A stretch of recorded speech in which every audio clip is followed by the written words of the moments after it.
I'm willing to bet that the best pie you ever had a homemade crust. So here's how to make your own homemade pie dough. It's easy and so rewarding.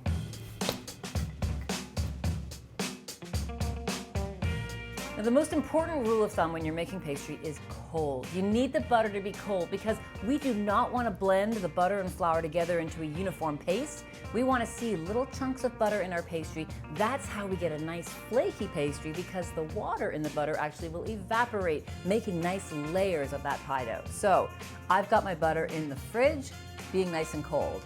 If you're making this by hand, the fridge is good. If you're going to use a food processor, you're going to want to freeze that butter for just 15 minutes or so to get it to an almost frozen state, and then you can put it back in the fridge, get the rest of your ingredients ready. Let's get that butter out of the fridge, and we'll start by mixing the dry ingredients together.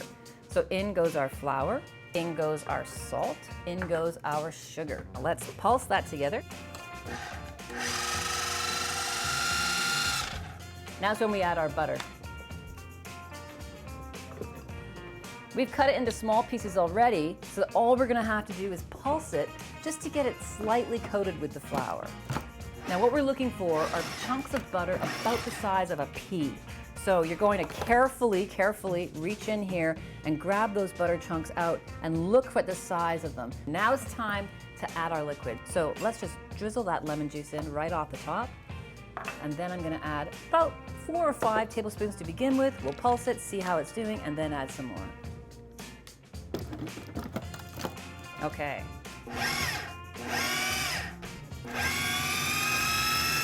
Now it should start to look like crumbs, and you should think, oh my goodness, it's going to come together as a dough in a minute. I'm going to add just 1 more tablespoon of water, and then we're going to bring this dough together.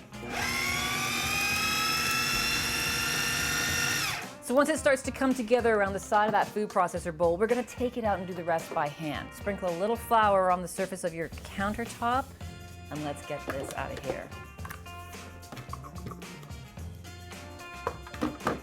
Gather this together with your hands and pack it flat into a disc. This is going to take some time. It needs to cool in the refrigerator before you can roll it out. You could even do this a day ahead of time and be ready to make your pie tomorrow.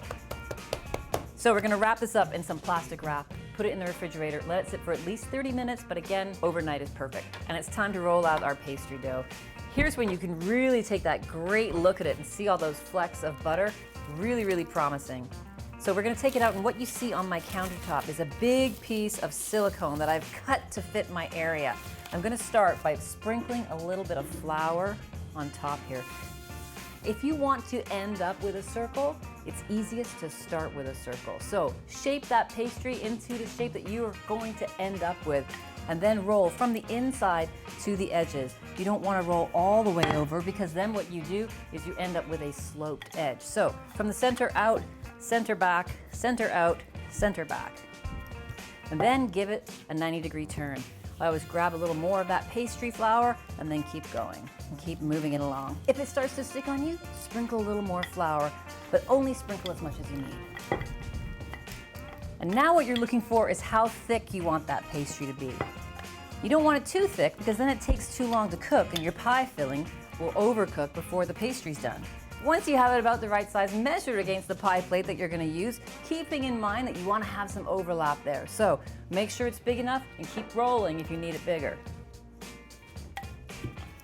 So once you have it easily big enough for your pie plate, we're going to roll it up onto the rolling pin. This is the easiest and safest way to transfer it to that pie dish. So roll it up gently, bring your pie dish in, and then unroll it over your pie plate.